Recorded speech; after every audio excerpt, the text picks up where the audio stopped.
the burn cells as we have them set up. If you just draw your attention to that for a moment, we've tried to have these set up to be virtually identical. They are staged, but they're not staged. We've got regular old furniture put in both. There is a working smoke alarm in both units, and one does have a fire sprinkler installed. We're hoping to have these replicated to be something similar that you might find in your own bedroom, your own lounge. You'll notice at the front of each burn cell there is a sheet of plexiglass. I think it would be rare to say that every room has a huge big opening in the front of it, so that plexiglass has been installed to give us some containment, to make sure that the heat would stay in the room like it would in your normal bedroom. And also, just with how things end up igniting, we're going to see that really help to replicate what could happen in a small room and contents fire. I think we're ready for a burn, though. We don't want to hear me talk anymore. So I would ask that our ignition officer please prepare the non-protected burn cell. So what we're doing here is we're trying to replicate a real-world scenario. So I would ask that the ignition be started. And I want to sort of set the stage for us. Just imagine it's the end of a long week. We're on the verge of going into study break right now. So after a long week of assignments and tests, it's time to relax. You flop in your chair. But when you jumped in that big lounge chair, that cord and chair crimped up against a power outlet.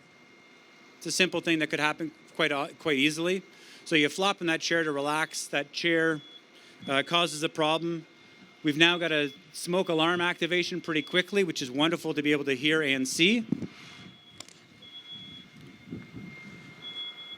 120 degrees Fahrenheit. So the growth of the fire is quite natural. There's nothing out of the ordinary with this. The products of combustion that are being created are hydrogen cyanide, phosphine, carbon monoxide, carbon dioxide. 30 seconds. The products of combustion here, folks, are quite dangerous and are going to hurt you. So in this protected cell, we have a fire sprinkler that's installed at the ceiling to just make people aware about some of the myths about fire sprinklers.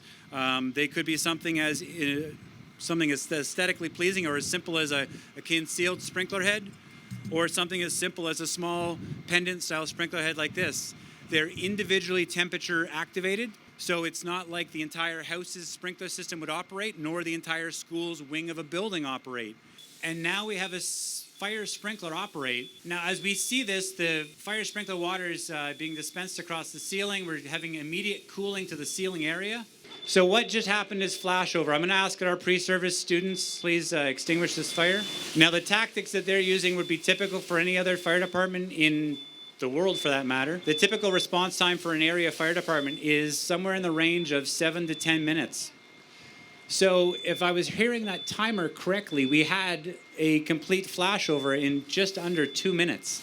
We're now noticing that the smoke at the ceiling level is nowhere near as dark and as dangerous as prior. And if you consider that in a fire scenario, we've got a fire department that will be responding in still 6 to 8 minutes. So the description about a foam couch that's covered in leatherette looks to be a pretty good source of combustible materials.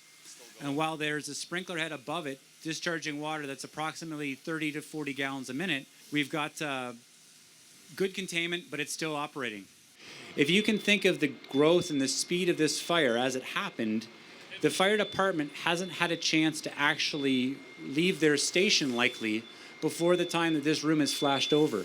So with modern construction being as it is, we're often seeing very, very increased use of synthetic materials. So you'll notice that the foam on this particular chair was likely the biggest contributor to all those dark, toxic gases. The smoke alarm operated in about 15, 20 seconds after. So across the board, the speed at which these fires grow is incredibly quick.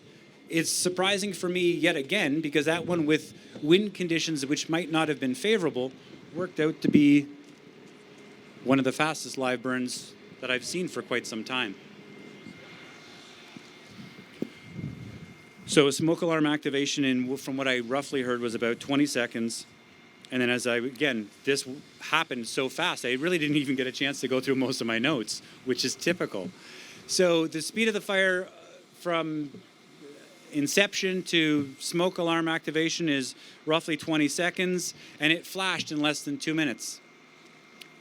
Those toxic chemicals are filling your house, filling your room, and making it incredibly difficult for you to try to escape and breathe, which is another great reminder of why it's so important for us to be able to make sure that we're following our fire safety plan, we're getting our family out of the house as fast as possible.